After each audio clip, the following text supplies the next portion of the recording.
Please remember that slope is rise over run. There's many ways to come up with the same answer, but you will come up with the same answer. This next problem,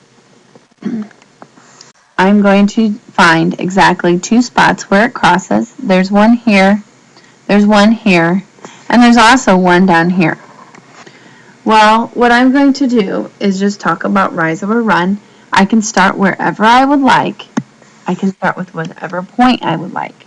If I want to go from here to here, I can talk about how I'm going to fall 1, so that would be a -1, because this is described as rise over run. I'm really not rising anywhere, I'm falling, -1, and then I'm running 1, 2, 3, 4. So I'm running 4. So this actually has a slope of -1/4. If you do it a different way, so let's say I start with the same dot, but I'm going to travel to this dot on the left. Will I get the same slope? Rise is +1. Run is 1, 2, 3, 4. I'm moving left, so it's a -4. Now, really what you're doing is you're counting the humps, okay? So don't count the, waves, count the humps. So there's 4 humps. This gives you 1, rise of 1 over -4. The negative can be with the 1 or the 4. It still means exactly the same thing. Both of these mean -1/4. So the types of slopes there are, and I always want you to know that this means positive. So if I was to give you this picture again and you didn't have a positive answer, you would know you were definitely wrong. This one means negative.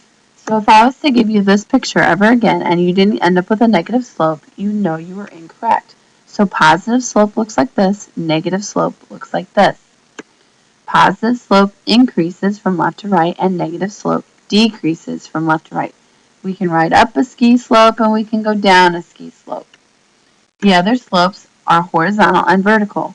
A horizontal line goes straight across. The slope neither rises nor falls, so the slope is considered to be 0.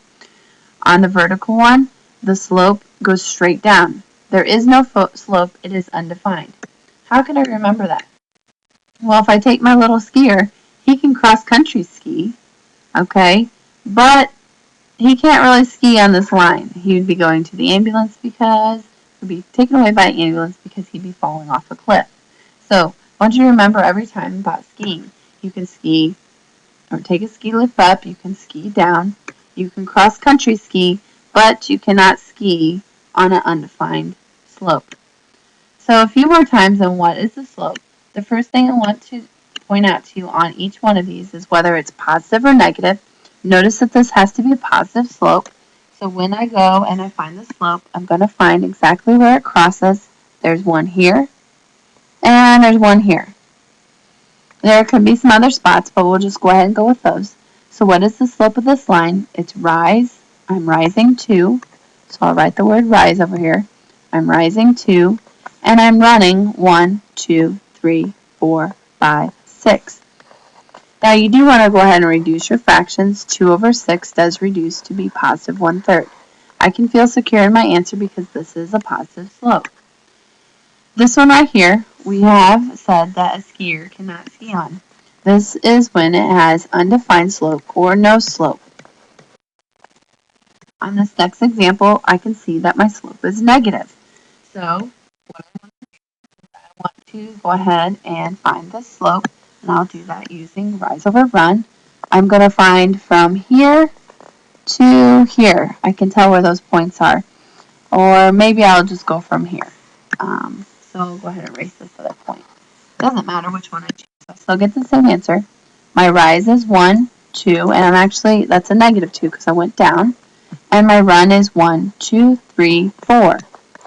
Well, -2 over 4 reduces to be -1/2. I can feel secure in my answer because it is a negative slope. On this one right here, the slope is 0. I can cross-country ski on it, but it's not going up or down. So my slope is 0. One thing I have not mentioned is that slope is defined with this letter M. So you will see me use that all the time.